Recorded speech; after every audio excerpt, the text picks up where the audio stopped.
Mid-21st century Tokyo, but make it dystopian AF.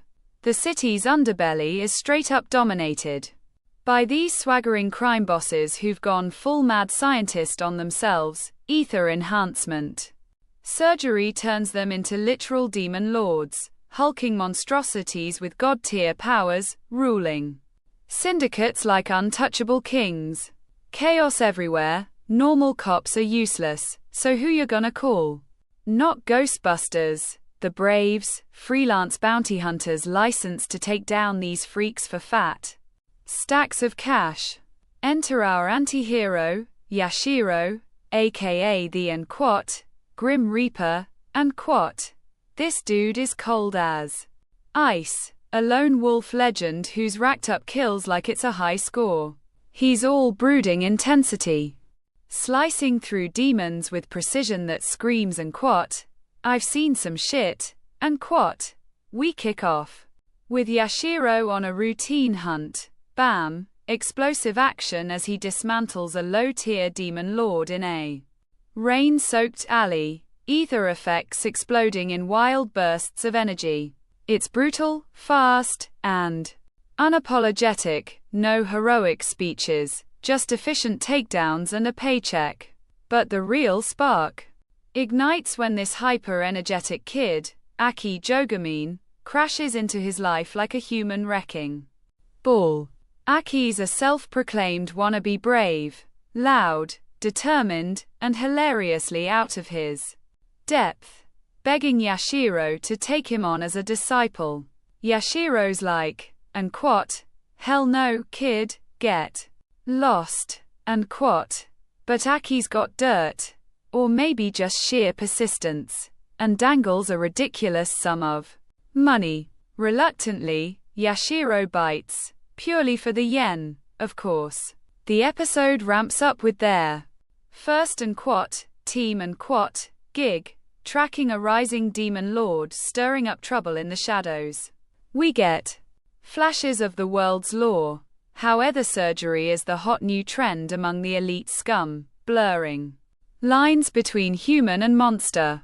Big moments. That mid-episode showdown where Yashiro unleashes his full arsenal, either clashing in psychedelic visuals, while Aki fumbles but shows glimmers of potential. The vibe is electric, gritty cyber noir streets glowing under neon, moral gray zones. Thicker than smog, and a master-disciple dynamic that's equal parts hilarious banter and tense mentorship. It ends on a killer hook.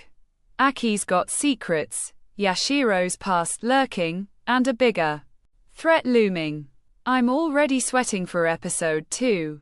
Olm is not messing around. EP2's animation levels up big time. The ether magic sequences are gorgeous. Aki's spells burst in vibrant blues and golds, with fluid particle effects and glowing runes that feel magical yet grounded in this sci-fi dystopia. Fights are dynamic AF. Camera swoops during Yashiro's swordplay, slow-mo on ether clashes, and grotesque demon lord designs that ooze menace without going full gore. The color palette stays moody, neon purples, rainy streets, but the magic adds pops of color that make every spell feel earned and visually stunning. Art style continues to nail the contrasts. Yashiro's rugged, scarred look versus Aki's bright-eyed academy uniform, complete with that wooden shield for extra beginner hero and charm. Backgrounds are detailed. Seedy underbelly alleys too. High-tech mafia lairs, with great lighting that sells the cyber noir atmosphere. Room for improvement. Some transition scenes between fights feel a bit rushed, and while the action is peak, a couple of quieter mentor moments could use more subtle facial animation to amp the emotional beats. Still, for a sophomore episode, it's firing on all cylinders. No major dips, just building momentum like a boss. P2 seals it. Scum of the Brave is winter 2026's dark horse that's sprinting ahead. The mentor-apprentice dynamic is pure gold.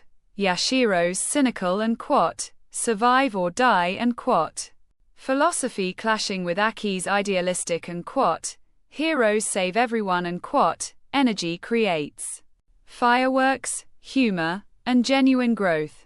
I'm obsessed with how it flips the hero trope. Magic isn't just power, it's a tool in a world where everyone's a bit broken, and quote, brave and quote, is basically a dirty job title. The world building deepens without info dumps, the action slaps, and the comedy lands. Yashiro's internal screaming when called and quote, master and quote, is comedy perfection. Honest take. It balances grit and heart beautifully. No cheap edginess, just earned tension and feels.